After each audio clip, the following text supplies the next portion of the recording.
Sa ngayong video, bubuo tayo ng pinakamalakas na lineup ng Gilas Pilipinas. Matatawag natin itong Dream Team ng Pinas sa 2027 FIBA World Cup. Ito ay aking ideal lineup lamang at sariling opinion ko lamang ito. Hindi ito ang official na magiging lineup ng Gilas sa 2027 FIBA World Cup. Pero for sure, sigurado ako na karamihan sa inyo magugustuhan ito.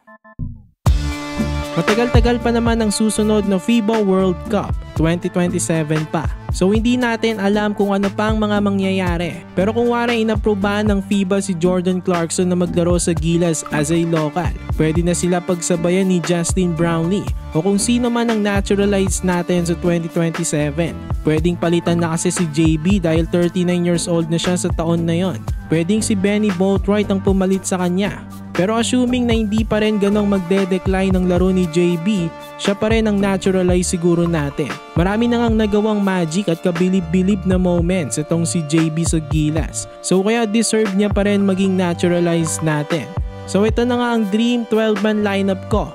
Magsisimula tayo sa mga guards. Sa mga guards natin, nandyan sila Scottie Thompson, Dwight Ramos, Jordan Clarkson at Jordan Heading. Itong apat na ito ay may kanya-kanyang naibibigay sa team. Si Scottie Thompson pang-hustle at best defender sa guard spot. May decent na playmaking rin. Si Dwight Ramos naman ay ang malaki nating guard na ang kanyang size ay pangtapat sa mga malalaking guards sa World Cup. Magandang performance nito ni Dwight sa FIBA Asia Cup, kaya dapat lang na isama siya. Si Jordan Clarkson naman wala ka nang masasabi dito. Isang NBA star caliber. Isa sa mga go-to guy ng team. Kailangan talaga meron tayong ganon. Dahil may mga times nakakailanganin natin ng instant offense. Alam naman natin na isang terrific na scorer si JC. Kayang-kaya niya mag-create ng shots para sa kanya. At Jordan Heading, kailangan naman natin ng isang pure 3-point shooter. I think isa nga yan sa mga weaknesses natin ng FIBA Asia Cup. Susunod sa mga forwards naman tayo. Ang mga nandito ay sila Justin Brownlee, ang ating naturalized, Kevin Kiambao, Carl Tamayo at Calvin Oftana. Syempre si JB kagaya ni JC, go-to guy din natin ito. Maganda na meron tayong dalawang terrific na scorers at maaasahan sa clutch. Alam naman natin si JB kapag clutch time, parang hindi na ito sumasablay. Tas Kevin Kiambao dapat nandito yan after ng maganda niyang ipinakitang performance. Siya ang naging best 3-point shooter ng team ng FIBA Asia Cup. Magandang future niya at sa 2027 inaasahang mas better na itong si KQ. Ganun din si Carl Tamayo, isa sa mga future natin. At Calvin Oftana naman isasama pa rin natin kahit hindi siya ganun ka-consistent. Malay natin sa World Cup ay magpakitang Gilas na ito. Malaking bagay pa rin naman ang kanyang outside game. Sa ideal lineup natin, maganda na marami tayong shooters, scorers at mga bigs. Speaking of bigs, next na nga natin ang mga big man. Ang mga kasama sa ating lineup ay sila Kai Sotto, AJ Edu, Quentin Miliora Brown at Mike Phillips.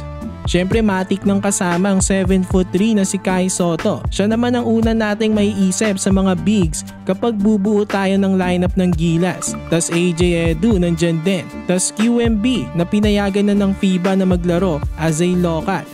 Si Mike Phillips naman hindi pa natin alam kung papayagan din siya maglaro as a local. Pero dream lineup lang naman ito. May posibilidad naman na payagan din siya ng FIBA. So ayan ang 12-man lineup ng Gilas Pilipinas, Dream Team sa 2027 FIBA World Cup. Ang potential starting 5 naman nito ay point guard si Dwight Ramos, shooting guard si Jordan Clarkson, small forward naman si Justin Brownlee, power forward ay si AJ Edu, at center si Kai Sotto.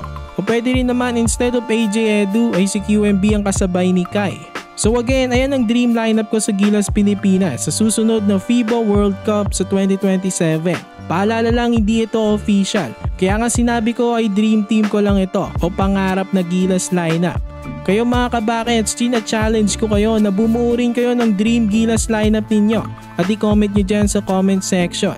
For more Gilas content, i-like nyo na ang ating video at mag-subscribe na rin sa JB Buckets.